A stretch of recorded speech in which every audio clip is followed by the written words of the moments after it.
بتبدأ حكايتنا مع ليلى، البنت اللي جمالها يودي في داهية وأنوثتها طاغية.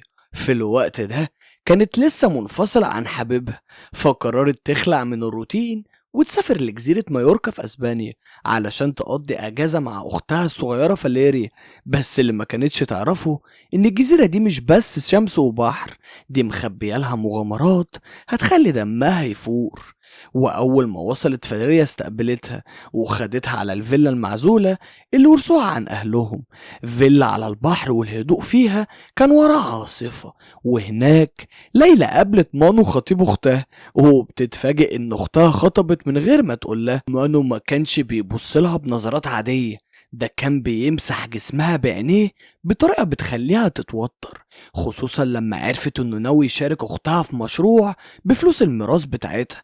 وعلشان يفكوا راحوا بالليل يسهروا في نايت كلاب. وهناك ليلى عينيها جت على توم مدير المكان. توم كان وسيم بزيادة ونظراته الجريئة اخترقت ليلى، ومفيش ثواني ولقوا نفسهم بيسحبوا بعض من وسط الزحمة وبيطلعوا فوق السطوح في الضلمة وتحت ضوء القمر. الأنفاس كانت قريبة والشرارة اللي بينهم كانت كفيلة تحرق المكان. وتوم بدأ يقرب لها بإغراء مكشوف، وليلى اللي كانت محرومة بدأت تستسلم لسحر كلامه ولمساته اللي خلت جسمها يسخن وبتنسى ساعتها الدنيا. وفي صباح اليوم التاني الجو كان متكهرب، فاليريا طلبت من اختها تبيع الفيلا علشان تبتدي حياتها مع مانو. لكن ليلى رفضت، مش بس علشان الميراث لكن لانها بدأت تحس ان مانو طمعان ومش سالك خالص. الاحداث بتسخن اكتر لما بتظهر نيكي سمسارة العقارات اللي عينها مليانة طمع. بلغت الاختين ان في عرض ما يترفضش جاي على الفيلا، بس ليلى فضلت على رأيها ورفضت تماما. وهنا بنكتشف المفاجأة، نيكي مش مجرد سمسارة، دي صاحبة النايت كلاب اللي شغال فيه توم، يعني هي اللي بتتحكم في لقمة عيشه. وبعد اللي حصل نيكي استدعت توم وأمرته بمهمة شمال: استخدم وسامتك واشقط ليلى، وقعها في شباكك وخليها تمضي على البيع بأي تمن. وبالرغم ان توم حاول يرفض، لكن نيكي هددته انها هتخلص عليه لو ما نفذش الكلام. وهو بيلاقي نفسه مضطر يلعب دور العاشق الولهان علشان ينقذ خطة الشيطانة نيكي. تاني يوم مواسير المية في الفيلا بدأت تنفجر وغرقت المكان، وطبعا احنا فاهمين اللعبة دي من شغل مين. ليلى خرجت تدور على مساعدة، وبقدرة قادر بتلاقي توم قدامها. أول ما شافته ارتبكت وجسمها ساب وكانت هتمشي من كسوفها، بس توم بذكاء الصياد قرب لها وهمس لها بكلمة ولعت الدنيا جواها. لها محدش هنا غيري هيعرف يساعدك، جملة كانت كفيلة تخلي ليلى تستسلم وتطلبه يدخل معاها الفيلا.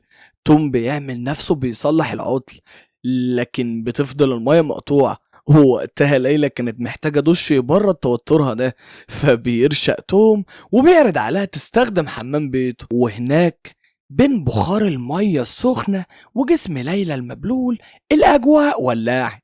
توم ما بيضيعش الفرصة وبدأ يقرب لها بجراءة قوي، وليلى اللي كانت عطشانة سابت نفسها تماما لسحر لمساته وكلامه الحلو. الليلة دي ما كانتش مجرد تصليح مواسير، دي كانت الليلة اللي ليلى داقت فيها طعم المتعة المحرمة مع توم، وفقدت السيطرة على مشاعرها وجسمها. الأيام بتعدي وليلى بتصبح مدمنة توم وبتسيح في حب. وعلشان خاطر عيونه وعشان تفرح أختها وافقت أخيرا تمضي على ورق بيع الفيلا. في الوقت ده فاليريا كانت طايرة من الفرحة ومتزقطط، وبدأت تخطط لمستقبلها مع مانو. لكن ليلى رغم انها غرقانة بدأت تفوق لنفسها شوية، بدأت تحس ان مانو وراه مصيبة كبيرة وان في لعبة بتترسم حواليهم. وفي النهاية بتستسلم لشكوكها وبتقرر تنبش ورا مانو. وبالفعل وصلت لبيا حبيبته القديمة، وبيا اللي كانت مغلولة فتحت لها أبواب الجحيم وحكت لها إن مانو نصاب محترف تخصصه يوقع البنات علشان يقلبهم في فلوسهم، حرامي يعني. لحظتها ليلى جسمها بيقشعر جامد، خصوصا لما السباك أكد لها إن مواسير الفيلا ما باظتش لوحدها، إنها مقطوعة بفعل فاعل. يعني صدفة مقابلة توم كانت فخ مرسوم بالملي. القاضية بقى كانت لما ليلى راحت حفلة بيت نيك السمسارة، وهناك شافت توم وسط العيلة بيضحك وبيهزر وكأنه واحد منهم. لحظتها الدنيا لفت بيها، ايه اللي جاب مدير النايت كلاب لبيت السمسارة؟ والشكوك بقت يقين، فبتقرر ليلى تلعب هي كمان، لكن بطريقتها الخاصة. وفي اليوم ده استغلت غياب توم واقتحمت بيته وفتحت اللابتوب بتاعه، والصدمة كانت بشعة جدا. لقت فولدرات مليانة صور ليها والأختها متصورة في لحظات خاصة ومن غير علمه. وشوية وتوم بيدخل وبيلاقي ليلى زي البركان ماسكة اللابتوب وبتكسره وبتصرخ فيه بكل قهر.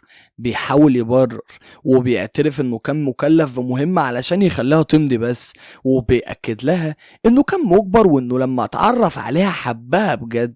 خلال ده بقى ليلى كانت بتضربه بكل قوتها ودموعها نازلة من الوجع والخيانة.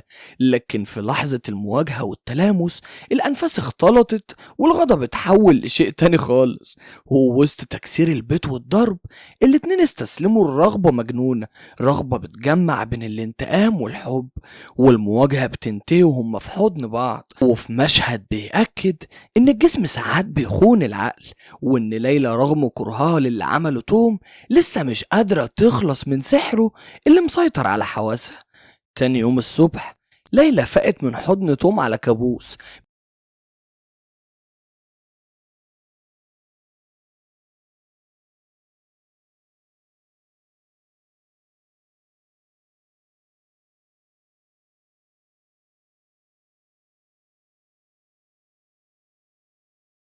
نيكي جوه بيتها وبكل بجاحة بتهددها بالسلاح.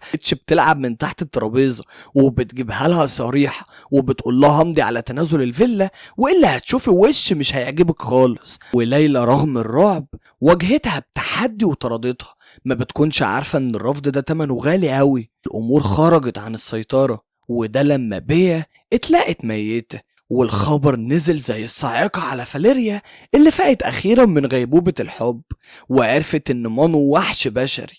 لكن وقتها الأختين ملقوش حد يلجأوا ليه غير تو. ليلى كانت لسه خايفة تديله الأمان، لكن نظرات الندم والحب الحقيقي في عين توم خلتها تديله فرصة أخيرة.